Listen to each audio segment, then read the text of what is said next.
Tom and I met over 10 years ago in 2008. He was the first person that I actually met when on my first day at work. He opened the door for me. We became pretty good friends quite quickly, I would say, at work. In August 2012, just after Tom had turned 21, he was going for physio on what he believed was an injury on his leg. It actually turned out he had a form of bone cancer called osteosarcoma. Obviously that was absolutely devastating for himself and his family. He underwent extensive chemotherapy and surgery in a bid to try and get rid of the tumour. Then in 2015 we found out that we were having a baby. He was absolutely elated when Lydia was born. We travelled all the way back from the hospital via Manchester City ground. We played Oasis music. You know, he was so proud to welcome her to the world. Tom proposed to me in 2017 and we planned our wedding pretty quickly. So cancer rocked up into my life, which was naturally a challenging period for me, and a lot of the people sat here today played their role in helping me through that tough time. But none more than an attractive young lady called Kirsty Holt. So you may not know Kirsty, but you were by far my biggest motivation to get better that first time. It was the most amazing time, and then went on a honeymoon of a lifetime to the Maldives.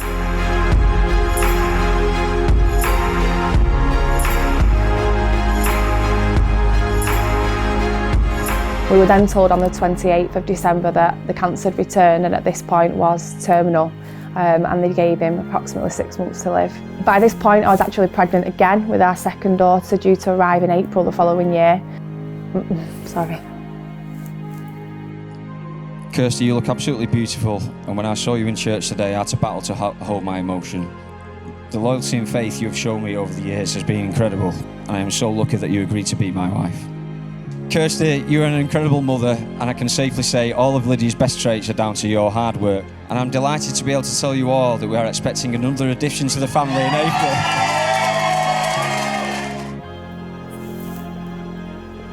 Sorry.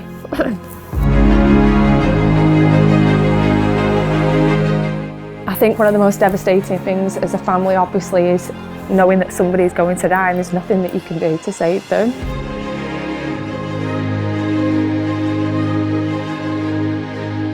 Unfortunately, Tom then died on the 12th of June.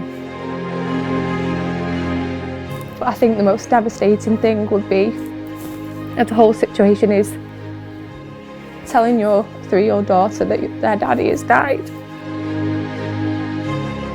And I told her that her daddy had to go to heaven and that he couldn't come home. I'll never forget the cry that she let out. When Tom was first diagnosed with cancer, he'd actually just received a place to run the London Marathon. Obviously with his treatment, etc., and the tumour in his leg, that wasn't possible. So I think for some unknown reason I decided that it'd be a good idea to run the London Marathon in his memory. I've wrote some of his friends in, so there's actually 6 of us doing it. None of us are runners. Don't think we really knew what we were letting ourselves in for until we started training for it. But we're running for a charity called Sarcoma UK. They are the UK's only sarcoma charity, and they look after every single type of sarcoma. I think I mentioned before Tom's was a specific bone sarcoma called osteosarcoma, but there are also all other types of sarcoma, including soft tissue. And they are the only charity that looks at helping families of somebody who has been diagnosed with some kind of sarcoma, and also looking into breakthrough treatment. Unfortunately, at the moment, there isn't really much effective treatment out there for people suffering with sarcoma. In fact, in particular with the osteosarcoma, treatment hasn't progressed in the last 20 years, and therefore, as a result of that, the survival rates haven't improved either, and the survival rates are very low. If we can help another family in our circumstances get better treatment and breakthrough treatment in the future, then obviously it will all be worthwhile. The fact that this cancer, particularly in Tom's type of cancer, affects young adolescents and young adults. You know, these people, they've got the world at their feet, they're just starting out on life just like Tom had. You know, we just bought our forever home, we just had 2 beautiful children. It should have been the start of his family life, not the end of it.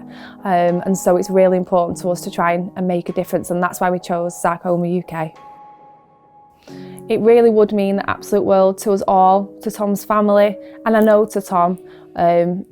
if you could donate in any way, anything at all, would mean the absolute world to us. And I know the charity will be extremely grateful and will use it to fund vital research for the future. Thank you.